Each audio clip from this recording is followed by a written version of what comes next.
Ministries YouTube ചാനലിലേക്ക് ഏവർക്കും സ്വാഗതം. നമ്മൾ സാത്താന്യ ഭരണത്തിൻ്റെ കീഴിലെ ലോകത്തിന് വരുന്ന പ്രത്യേകമായിട്ടുള്ള ബാധകളെക്കുറിച്ചാണ് നമ്മൾ ചിന്തിച്ചുകൊണ്ടിരുന്നത്. നമ്മൾ ഏകദേശം 9 എണ്ണം പറഞ്ഞിരുന്നു, ഡിഫറെൻ്റ് ആയിട്ടുള്ള ബാധകൾ. കഴിഞ്ഞ ദിവസം പറഞ്ഞ കടലിലെ 1/3 ഭാഗം രക്തമായി തീർന്നു, 1/3 ജന്തുക്കൾ ചത്തുപോയി, അത് സംഭവിച്ചു, കപ്പൽ ഛേദം വന്ന കാര്യം എല്ലാം നമ്മൾ പറഞ്ഞു. ഇനി അടുത്തത് പറയുന്നത് 10-ാം വാക്യത്തിൽ വെളിപ്പാട് പുസ്തകം 8:10 മൂന്നാമത്തെ ദൂതൻ ഊതി, അപ്പോൾ ദീപം പോലെ ജ്വലിക്കുന്ന ഒരു മഹാനക്ഷത്രം ആകാശത്ത് നിന്ന് വീണു. നദികളിൽ 1/3 നീരുറലിലും അത് വീണു. ആ നക്ഷത്രത്തിന് കാഞ്ഞിരം എന്ന് പേർ. വെള്ളത്തിൽ 1/3 കാഞ്ഞിരം പോലെയായി. വെള്ളം കയ്പായതിനാൽ മനുഷ്യരെ പലരും മരിച്ചുപോയി. ഇത് ദൈവം ചെയ്യുന്ന, ദൈവത്തിൻ്റെ ദൂതൻ അയക്കുന്നൊരു മഹാനക്ഷത്രമാണ്. ഇത് നമുക്കറിയത്തില്ല എന്താണ് ഇത്. ചിലപ്പോൾ ഒരു ന്യൂക്ലിയർ മിസൈൽ വല്ലതും ആണോ എന്ന് അറിയത്തില്ല. എന്ന് പറയാനുള്ള കാരണം 1986 ഉക്രൈനിലെ ചെർണോബിൽ എന്ന് പറഞ്ഞ ഒരു ന്യൂക്ലിയർ ഡിസാസ്റ്റർ ഉണ്ടായി. ചെർണോബിലിൻ്റെ മീനിങ് തന്നെ കാഞ്ഞിരം എന്നാണ്.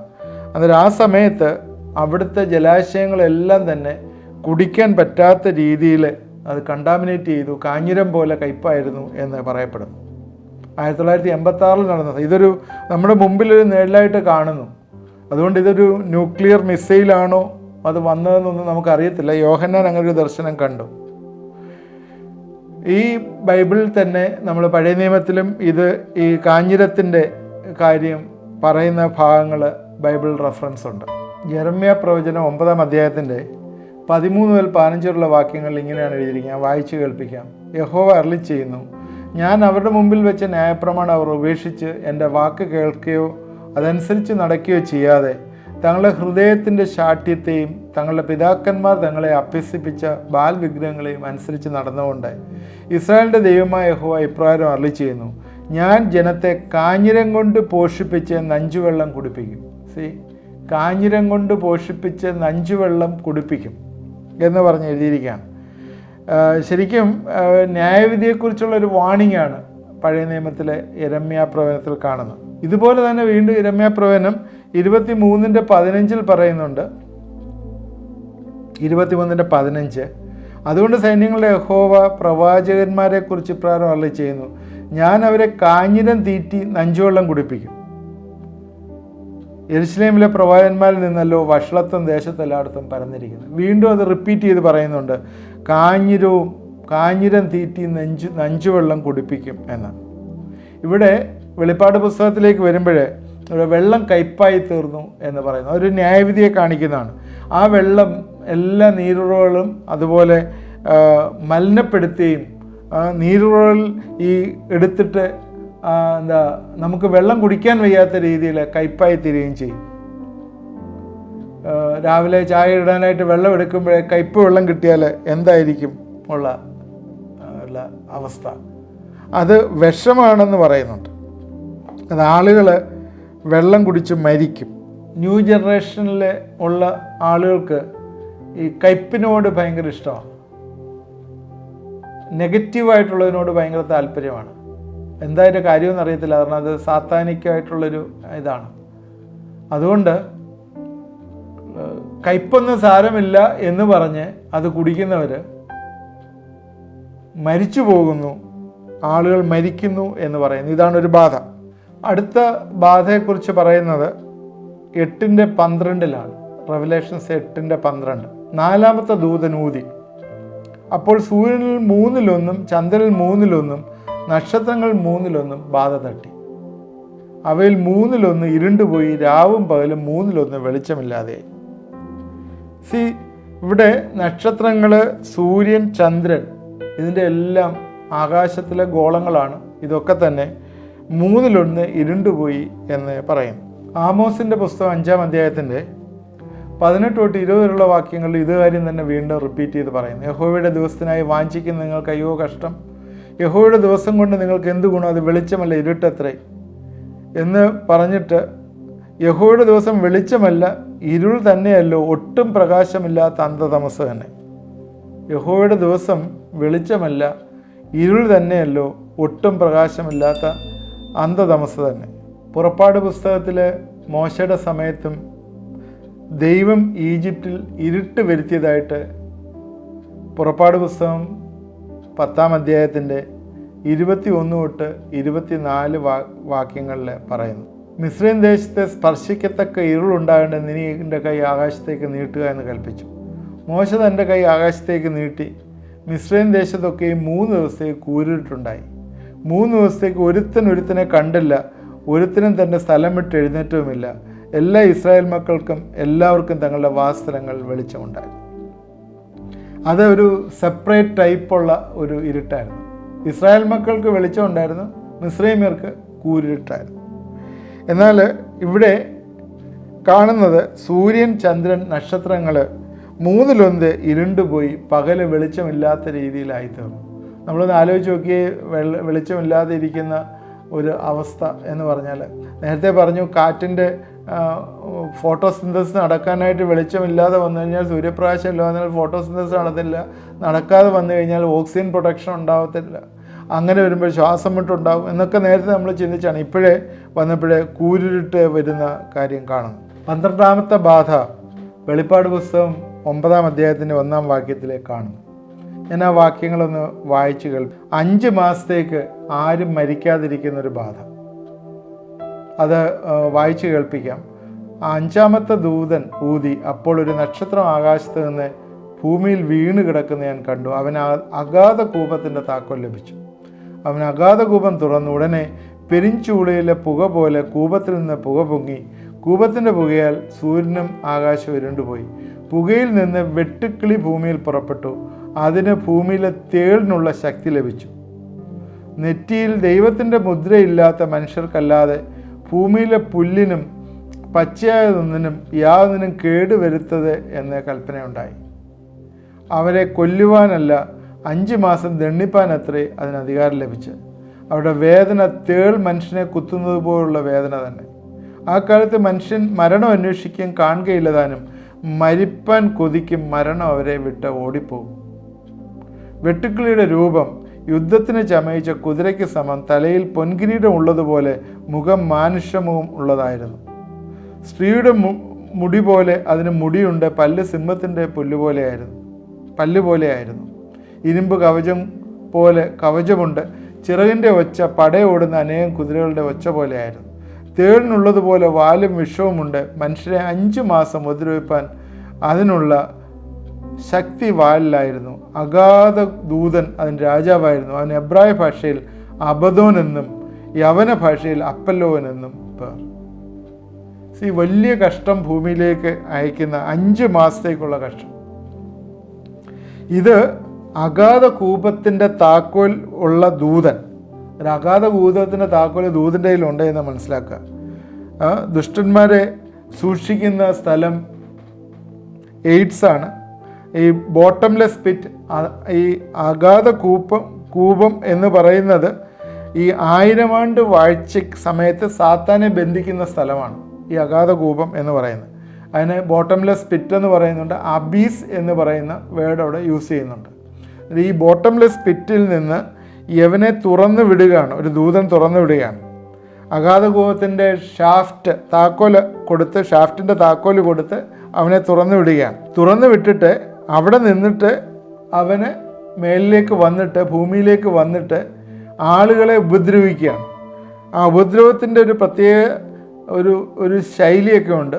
ഭൂമിയിലുള്ള തേളിനുള്ള ശക്തി അവന് കുത്തുമ്പോൾ ഉള്ള വേദന വലിയ വേദനയാണ്. അത് 5 മാസം അവൻ മരിക്കത്തില്ല, മനുഷ്യരാരും മരിക്കത്തില്ല, മരിക്കാൻ കൊതിക്കും. എന്നാൽ മനുഷ്യരെ കുത്തി വേദനിപ്പിക്കുന്നതായിട്ടുള്ള ഒരു കാര്യമാണ് ഇവിടെ കാണുന്നത്.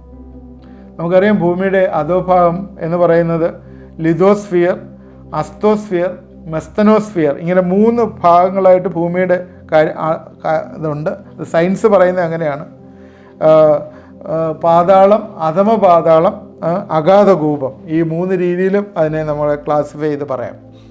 അപ്പോൾ ഈ അവിടെ നിന്ന് ഈ എന്താണ് വരുന്നത്, ഒരു വെട്ടുക്കിളി, പുകയിൽ നിന്ന് വെട്ടുക്കിളി ഭൂമിയിലേക്ക് പുറപ്പെട്ടു. ഈ പുകയുള്ളത് എന്താണ് കാരണം? തീ ഉള്ളതുകൊണ്ടാണ് പുകയുള്ളത്. തീ ഉള്ളതുകൊണ്ടാണ് പുകയുള്ളത്. അന്നേരം അഗാധ കൂപത്തിൽ തീയുണ്ട്, അവിടെ നിന്ന് പുകയിൽ നിന്ന് വെട്ടുക്കിളി പുറപ്പെട്ട് മനുഷ്യനെ ഉപദ്രവിക്കാനായിട്ട് വരുന്നു. ഭൂതങ്ങളെ അവിടെ പിടിച്ചിടുന്ന ഒരു സ്ഥലമാണ്. ലൂക്കോസ് എഴുതിയ സുവിശേഷം 8-ാം അധ്യായത്തിൻ്റെ 31 നമുക്കറിയാം, അവിടെ ഭൂതം ലഗ്യോനെ യേശുക്രിസ്തു ആ മനുഷ്യനെ വിടുവിക്കുമ്പോൾ അവിടുന്ന് ഭൂതം പോകാനായിട്ട് ഭൂതങ്ങൾ അബീസിലേക്ക് പോകാൻ അനുവദിക്കരുതേ എന്ന് പറഞ്ഞിട്ട് പന്നികളിൽ കയറി പോകുന്നതായിട്ട് നമ്മളെ കാണുന്നുണ്ട്. നമ്മൾ പഠിക്കുമ്പോൾ ലൂക്കോസിൻ്റെ സുവിശേഷം 8-ാം അധ്യായം പഠിക്കുമ്പോൾ നമുക്ക് കാണാം. കാരണം അവർ പറഞ്ഞു ഞങ്ങളുടെ സമയമായിട്ടില്ല, നീ പാതാളത്തിലേക്ക് ഞങ്ങളെ അയക്കാനായിട്ട് സമയമായിട്ടില്ല, ഇനി ഞങ്ങൾക്ക് സമയം ഉണ്ട്. അതുകൊണ്ട് അവരെ അങ്ങോട്ട് അയച്ചില്ല, അവരെ നേരെ പന്നികളുടെ ദേഹത്തേക്ക് കയറി കൊടുന്തൂക്കോടെ പോയി സമുദ്രത്തിൽ ചാടി ചത്തതായിട്ട് നമ്മൾ അതിൽ കാണും. അപ്പോൾ അന്ത്യന്യായവിധിക്ക് ശേഷം അവസാനം ഇടുന്ന സ്ഥലത്തിനാണ് ഗഹന്ന എന്ന് പറയുന്നത്. That is the lake of fire. അന്തിക്രിസ്തുവിനെയും കള്ളപ്രവാചനെയും തള്ളിയിടുന്ന സ്ഥലം. ഇത് ഭൂമിയുടെ അധോഭാഗങ്ങളിലാണ് എന്ന് പറയുന്നു. ഇനി പഴയ നിയമത്തിൽ നിന്ന് 2-3 വാക്യങ്ങൾ വായിച്ച് കേൾപ്പിക്കാം. ഈ യോവേൽ പ്രവചനം 2-ാം അധ്യായത്തിൽ നമ്മൾ വായിക്കുമ്പോഴേ യഹോവയുടെ ദിവസത്തെക്കുറിച്ച് പറയുന്ന ഭാഗങ്ങൾ 1 തൊട്ട് ഇങ്ങോട്ട് പറയുന്നുണ്ട്. അതിൽ 2-ാം അധ്യായത്തിലെ 4-ാം വാക്യത്തിൽ ഇങ്ങനെയാണ്: അവരുടെ രൂപം കുതിരകളുടെ രൂപം പോലെ, അവർ കുതിരച്ചേവകരെ പോലെ ഓടുന്നു. 6-ാം വാക്യത്തിൽ അവരുടെ മുമ്പിൽ ജാതികൾ നടുങ്ങുന്നു, സകല മുഖങ്ങളും വിളറിപ്പോകുന്നു. 7 മുതൽ 9 വരെ അവർ വീരന്മാരെ പോലെ ഓടുന്നു, യോദ്ധാക്കളെ പോലെ മതിൽ കയറുന്നു, അവർ പാത വിട്ട് മാറാതെ താന്താൻ്റെ വഴിയിൽ നടക്കുന്നു, അവർ തമ്മിൽ തിക്കാതെ താന്താൻ്റെ പാതയിൽ നേരെ നടക്കുന്നു, അവർ മുറിവേൽക്കാതെ ആയുധങ്ങളിടയിൽ കൂടി ചാടുന്നു. വെളിപ്പാട് പുസ്തകം 9-ാം അധ്യായത്തിൽ നമുക്കിവിടെ കാണാവുന്ന ഒരു കാര്യമാണ്, വെട്ടുക്കിളിയെ പോലെ തന്നെ ആണ് അതിൻ്റെ രൂപം, എന്നാൽ കുതിരയ്ക്ക് സമം. കുതിരയും വെട്ടുക്കിളിയും കൂടെ ചേർന്നിരിക്കുന്ന രീതിയിലൊക്കെ ഉള്ള ഒരു രൂപമാണ്. എനിക്ക് അത്രേ പറയാനായിട്ട് അതിനെക്കുറിച്ച് പറയാൻ പറ്റും. നമ്മൾ കാണാത്ത കാര്യങ്ങളാണ്, എന്നാൽ ഇതൊരു വലിയൊരു ബാധയായിട്ട്, അഗാധ കൂപത്തിൽ നിന്ന് കയറി വരുന്ന ഒരു വലിയ ബാധയായിട്ട് ഭൂമിയെ ഭരിക്കുന്നതാണ്. വെട്ടുക്കിളിയുടെ ലൈഫ് സ്പാൻ 5 മാസമാണ്. മനുഷ്യനെ കൊല്ലുന്നില്ല, മനുഷ്യനെ വേദനിപ്പിക്കുകയാണ്, തേൾ കുത്തുന്ന പോലെ വേദനിപ്പിക്കുകയാണ്. മനുഷ്യൻ മരിക്കാൻ ശ്രമിക്കും, എന്നാൽ മനുഷ്യൻ മരിക്കുകയില്ല. പ്രോവർബ്സ് സാദൃശ്യവാക്യം 30-27 വെട്ടുക്കിളിക്ക് രാജാവില്ല എന്നെഴുതിയിട്ടുണ്ട്. എന്നാൽ ഇവിടെ അഗാധ കൂപത്തിലുള്ള ദൂതൻ അതിൻ്റെ രാജാവാണ്. അതുകൊണ്ട് അതൊരു സാധാരണ വെട്ടുക്കിളി അല്ല എന്ന് നമ്മൾ മനസ്സിലാക്കണം. ഇയ്യോബ് 3-ാം അധ്യായത്തിൻ്റെ 20-21 വാക്യങ്ങളിൽ അവൻ മരണത്തിനായി കാത്തിരിക്കുന്നു, അത് വരുന്നില്ല താനും. അതിനകത്ത് പ്രത്യേകം എഴുതിയിട്ടുണ്ട്, മരിക്കാനായിട്ട് കാത്തിരുന്നാൽ മരിക്കാൻ പറ്റാത്തൊരു സ്റ്റേജിലേക്ക് മനുഷ്യനാവുന്നു. യേശുക്രിസ്തു പറഞ്ഞിരിക്കുന്ന മത്തായിയുടെ സുവിശേഷം 24-21 ലോകാരംഭം മുതൽ ഇതുവരെയും സംഭവിച്ചിട്ടില്ലാത്തത് ഇനിമേൽ സംഭവിക്കാത്തതുമായ വലിയ കഷ്ടം അന്നുണ്ടാകും. ആ നാളുകൾ ചുരുങ്ങാതിരുന്നാൽ ഒരു ജഡവും രക്ഷപ്പെടുകയില്ല, വൃതന്മാർ നിമിത്തമോ ആ നാളുകൾ ചുരുങ്ങും. അപ്പോൾ വെട്ടുക്കിളിയെപ്പോലെ ഉള്ള, അല്ലെങ്കിൽ മനുഷ്യരെ കുത്തുന്ന, വേദനിപ്പിക്കുന്നതായിട്ടുള്ള ഒരു ജീവി അധമപാതാളത്തിൽ നിന്ന് കയറി വന്ന്, അഗാധ കൂപത്തിൽ നിന്ന് കയറി വന്ന് നമ്മളെ ഉപദ്രവിക്കുന്ന ഒരു അനുഭവം, അതാണ് 12ാമത്തെ ബാധയായിട്ട് നമ്മൾ കാണുന്നത്. അതുകൊണ്ട് ഭൂമിയുടെ അധോഭാഗത്തിൽ നിന്ന് കയറി വരുന്നു, പിശാച് അതിന് ലീഡർഷിപ്പ് എടുക്കുകയും ചെയ്യുന്ന ഒരു കാര്യം. അതുകൊണ്ട് ഇതിൽ കൂടിയൊക്കെ നമ്മൾ കടന്നു പോകാനായിട്ട് നമ്മൾ ആഗ്രഹിക്കുന്നുണ്ടോ? തീർച്ചയായും എന്നെ കേട്ടുകൊണ്ടിരിക്കുന്ന ആരും തന്നെ അങ്ങനൊരു ചിന്തയിൽ ആകെയില്ല എന്ന് ഞാൻ പൂർണ്ണമായിട്ട് വിശ്വസിക്കുന്നു. ഓരോ ബാധകളും കഴിയുന്തോറും അത് കൂടിക്കൂടി വരികയാണ്.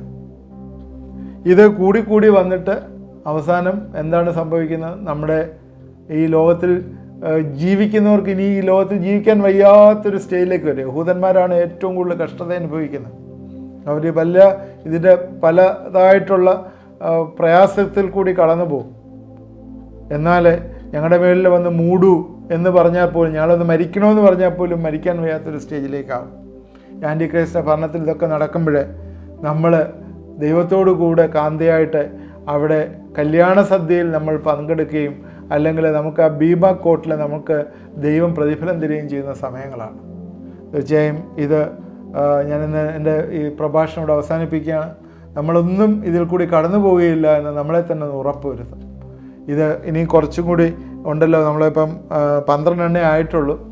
ഏകദേശം 21 ബാധകളാണ്, 21 ആക്ഷൻസാണ് പിശാച് ഇവിടെ ചെയ്യുന്നത്. ഇനിയുള്ള തുടർന്നുള്ള ആക്ഷൻസ് നമുക്കത് മനസ്സിലാക്കാം. എന്തൊക്കെയാണെന്നൊന്ന് മനസ്സിലാകുന്നത് നല്ലതാണ്. ഇതിനകത്ത് പല കാര്യങ്ങളും നമ്മൾ ലിറ്ററലി എടുത്തു കഴിഞ്ഞാൽ നമുക്ക് അതിനുള്ള മീനിങ് പലപ്പോഴും കിട്ടത്തില്ല. ഇതൊക്കെ എന്താണെന്ന് നമുക്ക് മനസ്സിലാവത്തില്ല പലപ്പോഴും. വെട്ടുക്കിളി, അത് പിന്നെ കുത്തുന്ന തേളിനെ പോലെ വാലുള്ളത്, മുഖം ഹോഴ്സിനെ പോലുള്ള എന്നൊക്കെ പറയുമ്പോൾ നമുക്ക് പലപ്പോഴും ഇതൊന്നും കാരണം നമ്മൾ കണ്ടിട്ടില്ല, ഇങ്ങനൊരു ജീവിയെ ഇതുവരെ കണ്ടിട്ടില്ല. അങ്ങനെയുള്ള സാധനങ്ങളൊക്കെയാണ് വരുന്നത്. അതുകൊണ്ട് ഇങ്ങനൊരു വലിയൊരു ബാധയുണ്ട് എന്നുള്ള ഒരു ഫൈനലായിട്ടുള്ളൊരു തിങ്കിങ്ങിലേക്ക് നമുക്ക് വരാം. ഇതിനകത്തൊന്നും നമ്മൾ അകപ്പെടാതിരിക്കാൻ നമുക്ക് പ്രാർത്ഥിക്കാം. നമുക്ക് തുടർന്ന് പ്രാർത്ഥിക്കാം. ഇത് നമുക്ക് രോഗികളെ ഓർത്ത് പ്രാർത്ഥിക്കാനുള്ള സമയം ദൈവസ്ഥലങ്ങളിലേക്ക് നമ്മളെ തന്നെ വിനയപ്പെടുത്തി പ്രാർത്ഥിക്കാം. ദൈവമായ കർത്താവേ, ഇത് കണ്ടുകൊണ്ടിരിക്കുന്ന എല്ലാവരും നീ അനുഗ്രഹിക്കണമെന്ന് പ്രാർത്ഥിക്കുന്നു. പിശാചിൻ്റെ വലിയ പ്രവർത്തനത്തിൽ ഞങ്ങളായിരിക്കാതിരിപ്പാൻ കർത്താവെ ഞങ്ങളെ തന്നെ വിനയപ്പെടുത്തുന്ന കർത്താവെ, നിൽക്കുന്നവൻ വീഴാതിരിപ്പാൻ സൂക്ഷിച്ചുകൊള്ളട്ടെ. ഈ നാളുകളിലെ കർത്താവെ ലോകം വന്ന് ഞങ്ങളെ എക്സ്ക്യൂസ് ചെയ്യുമ്പോഴേ, കർത്താവെ ലോകം വന്ന് തെറ്റിച്ചുകൊണ്ട് പോകുമ്പോഴേ, പിശാചും ജഡവും ഈ ലോകവും ഒക്കെ ഞങ്ങളെ തെറ്റിക്കാനായിട്ട് വരുമ്പോഴേ, ദൈവസന്നിധിയിലെ കർത്താവെ ഞങ്ങൾ ഉറപ്പ് പ്രാപിച്ച് ദൈവസന്നിധിയിൽ നിൻ്റെ കർത്താവെ ഹിതമനുസരിച്ച് വിശ്വസ്തയോട് ജീവിക്കുന്നവരായിരിക്കാനായിട്ട് ഞങ്ങളെയൊക്കെ സഹായിക്കണമേ എന്ന് പ്രാർത്ഥിക്കുന്നു. ഇത് കണ്ടുകൊണ്ടിരിക്കുന്ന ആരും നശിച്ചു പോകാനായിട്ട് ഇടവരരുത് എന്ന് പ്രാർത്ഥിക്കുന്നു. രോഗികളായിരിക്കുന്നവരെ ഞങ്ങൾ ഈ തരണത്തിൽ ഓർത്ത് പ്രാർത്ഥിക്കുന്നു. പ്രത്യേകിച്ചും കർത്താവെ കുഞ്ഞുങ്ങളില്ലാതെ പ്രയാസപ്പെടുന്ന ചില ആളുകളെ ഈ നാളുകളിലെ മുട്ടുമേൽ നിന്ന് പ്രാർത്ഥിക്കുന്നുണ്ടല്ലോ. കർത്താവെ നീ അവരുടെ പ്രയാസങ്ങളെ മാറ്റണമേ, നീ അവരുടെ ഗർഭത്തെ തുറക്കണമേ, കർത്താവെ കുഞ്ഞുങ്ങളെ അയക്കണമേ എന്ന് പ്രാർത്ഥിക്കുന്നു. കർത്താവെ വിശ്വാസത്തോടെ പ്രാർത്ഥിക്കുന്ന പ്രാർത്ഥനകളെ നീ കേൾക്കും. ഞങ്ങളുടെ പൂർവ്വപിതാവായിട്ടുള്ള അബ്രഹാമിന് കർത്താവെ നീ കുഞ്ഞുങ്ങളെ കൊടുത്തെങ്കിൽ, സാറായുടെ ഗർഭത്തെ തുറന്നെങ്കിൽ കർത്താവെ നിനക്ക് സാധ്യമാകും എന്ന് ഞങ്ങൾ അറിയുന്നു. കർത്താവെ പല ഇൻസിഡൻസ് ഞങ്ങളുടെ മുമ്പിലുണ്ടല്ലോ. പല നാളുകളിലായിട്ട് പ്രാർത്ഥിച്ചവർക്ക് നീ അനുഗ്രഹങ്ങളെ കൊടുത്തല്ലോ. ഈ ദിവസം ഞങ്ങളെ പ്രാർത്ഥിക്കുന്നു, നിൻ്റെ വലിയ റിലീസ് ഈ ദിവസങ്ങൾ കൊടുക്കണമേ എന്ന് പ്രാർത്ഥിക്കുന്നു. അതുപോലെ കർത്താവെ വിദേശത്തേക്ക് ജോലിക്ക് പോകുന്നതിന് വേണ്ടി വെയിറ്റ് ചെയ്യുന്ന ചില ആളുകളെ പ്രാർത്ഥിക്കുന്നു. പ്രത്യേകിച്ച് ഞങ്ങളെ പ്രാർത്ഥിക്കുന്നു. പ്രത്യേകിച്ച് ഇസ്രായേലിലേക്ക് ജോലിക്ക് വേണ്ടി വെയിറ്റ് ചെയ്യുന്ന ചില സഹോദരങ്ങൾ കർത്താവെ പ്രാർത്ഥിക്കുന്നു. ദൈവമേ നീ അത് വെളിപ്പെടുത്തി കൊടുക്കണമേ എന്ന് പ്രാർത്ഥിക്കുന്നു. എല്ലാ കർത്താവെ പാസ്പോർട്ടും വിസയും ബാക്കിയുള്ള കാര്യങ്ങളും എല്ലാം പ്രോംപ്റ്റായിട്ട് അവർക്ക് ഇപ്പോഴേ ഈ ആഴ്ച വന്നു ചേരുന്നുണ്ടെങ്കിൽ കർത്താവെ അത് നിൻ്റെ ഹിതമാണെന്ന് അവർക്ക് വെളിപ്പെട്ട് അവർ പോകട്ടെ എന്ന് പ്രാർത്ഥിക്കുന്നു. നിൻ്റെ കരങ്ങളിലേക്ക് അത് ഏൽപ്പിച്ച് പ്രാർത്ഥിക്കുന്നു. കർത്താവെ നിൻ്റെ സന്നിധിയിലെ പ്രാർത്ഥനയോടുകൂടി ഇരിക്കുന്നല്ലോ കർത്താവെ. അവിടെ യുദ്ധം നടക്കുന്നു, അവിടെ പ്രയാസം നടക്കുന്നു, അത് പോകണമോ വേണ്ടയോ എന്നുള്ള ചിന്തകളൊക്കെ ഭരിക്കുന്ന സമയത്ത് യേശുവിൻ്റെ നാമത്തിൽ അത് ഏൽപ്പിച്ച് പ്രാർത്ഥിക്കുകയാണ്. നീ ഈ ആഴ്ച അത് വെളിപ്പെടുത്തി കൊടുക്കണമേ എന്ന് പ്രാർത്ഥിക്കുന്നു. സ്തോത്രം. ദൈവമേ നീ പ്രാർത്ഥനകളെ കേൾക്കുകയും ഉത്തരം തരുകയും ചെയ്യുന്നതുമായിട്ട് സ്തോത്രം. നിൻ്റെ കരങ്ങളിലേക്ക് ഏൽപ്പിക്കുന്നു. യേശു ക്രിസ്തുവിൻ്റെ നാമത്തിൽ പ്രാർത്ഥിക്കുന്നു, കേൾക്കുമാറാണമേ. ആമേൻ. ഇത് കണ്ടുകൊണ്ടിരുന്ന എല്ലാവരും ദൈവം അനുഗ്രഹിക്കട്ടെ. തുടർന്ന് ഇത് വാച്ച് ചെയ്യണം.